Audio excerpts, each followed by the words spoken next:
avenue Charles de Gaulle à Ouagadougou ce 28 novembre 2017. Alors qu'Emmanuel Macron s'exprimait sur la politique française en Afrique, les étudiants anti-impérialistes se faisaient entendre sans embâche de l'autre côté de l'université Ouaga, un professeur Joseph Kizerbo. Le franc CFA, c'est fini. Nous ne voulons pas que ce soit Macron qui prononce la fin du franc CFA, mais que ce soit nos dirigeants qui prononcent la fin du franc CFA. La gestion de l'Afrique ne concerne plus Macron, ne concerne plus la France. Nous n'avons pas élu Macron. Que Macron gère la France et que l'Afrique soit gérée par les Africains. Que les sociétés françaises quittent l'Afrique, arrivent à prendre l'uranium du Niger pendant que le Niger est dans le noir. Les sociétés prennent le bauxite de l'Afrique pendant que nous n'avons pas l'aluminium, pendant que nous n'avons pas les sociétés pour avoir les voitures. Nous ne voulons plus. Nous voulons aujourd'hui que les sociétés africaines, à capitaux africains, puissent avoir les activités d'exploitation de nos mines en Afrique. Nous ne voulons plus que nos dirigeants signent un seul arrêté ou un seul traité de commerce avec ces Européens.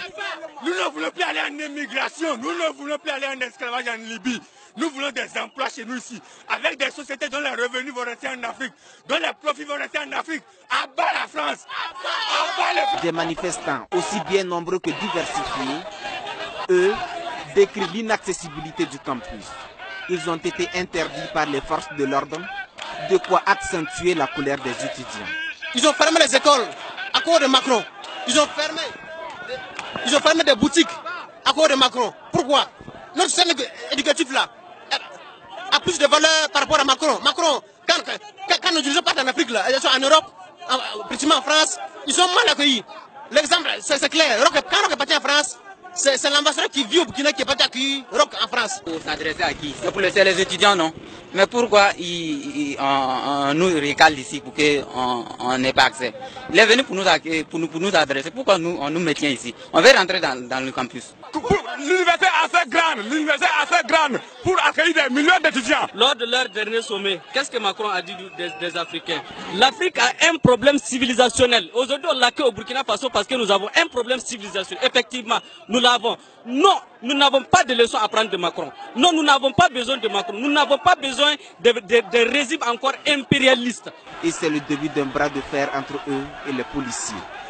Tout de suite, la tension monte. Les forces de l'ordre craquent et ils lâchent le gaz lacrymogène.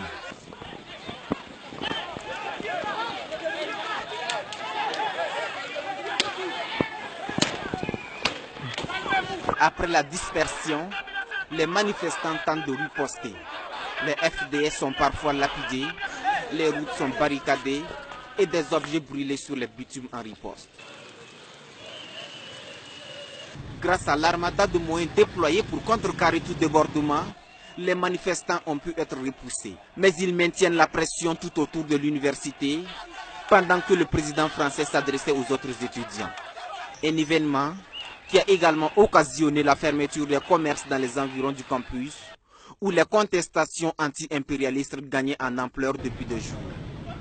L'avenue Charles de Gaulle, qui passe devant le campus de Zorona, a même été rebaptisée ce 27 novembre, boulevard Thomas Sankara par des étudiants.